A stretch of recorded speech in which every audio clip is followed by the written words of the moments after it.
Congratulations Devon Larratt. So mga idol, Devon Larratt against kay Georgie. Total domination ulit. Left arm match yung laban nila. So yung nangyari kasi first round,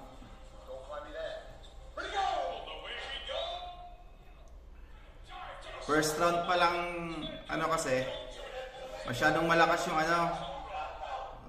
rising ni Devon, kaliwa pala.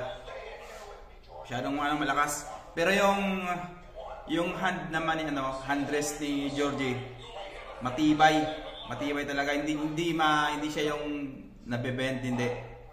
Kaso lang Devon kasi masyadong yung rising niya sobrang lakas.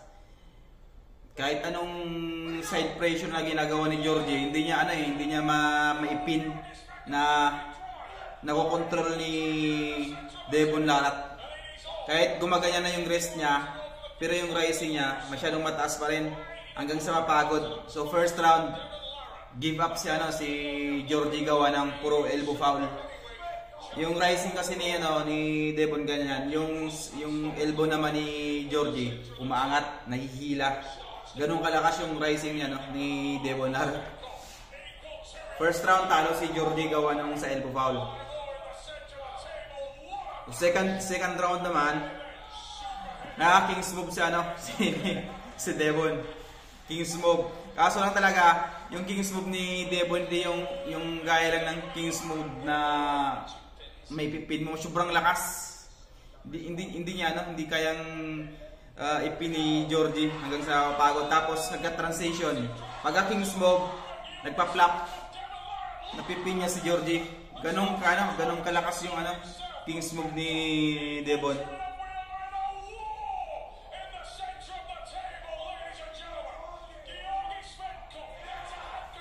Grabe.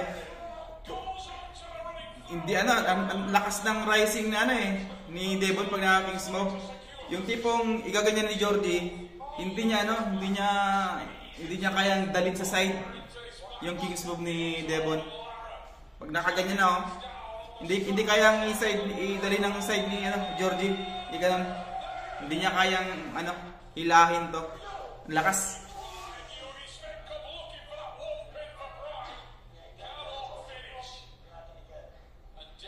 Masyadong malakas yung king's move ni Devon.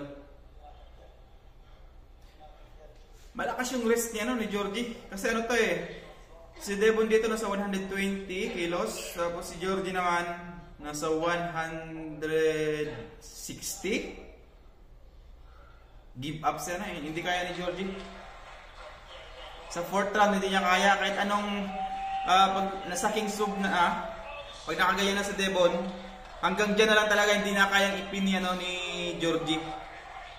Hanggang dyan lang talaga, parang hinayaan lang siya ni Devon Larratt hanggang nauubos yung lakas. Hindi niya kayang dalhin sa pin. Hindi niya yung side pressure ni Georgie, ang ganyan niya, hindi ganong kalakas para ipin niya yung king's move ni Devon. Tapos pag nakita ni Devon na parang hirap na talaga, biglang from king's move biglang sa transition, flop. Malupit.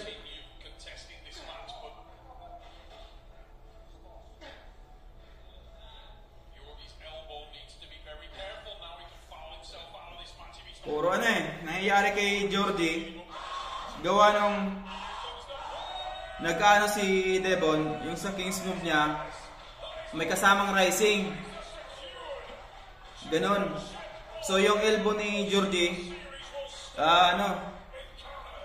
lumalagpas dun sa elbow pad, kaya gakaroon ng flying elbow foul. Lakas ng rising ni Devon Larratt.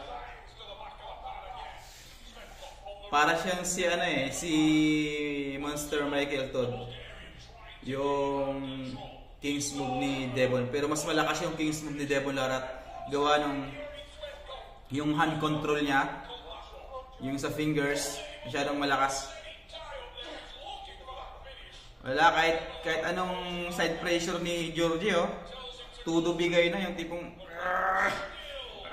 ganun.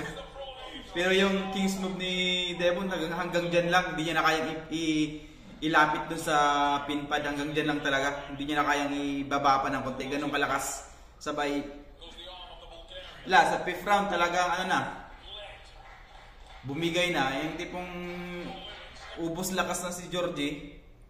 Hindi niya talaga kayang dalhin, so give up na lang talaga siya hanggang napagod. Quit na lang. Sabay pin ni Devon. Congratulations, panalo ulit sa Idol. Devon Lara at panalo ulit sa left arm match nila ni Georgie. Yan ang mga Idol.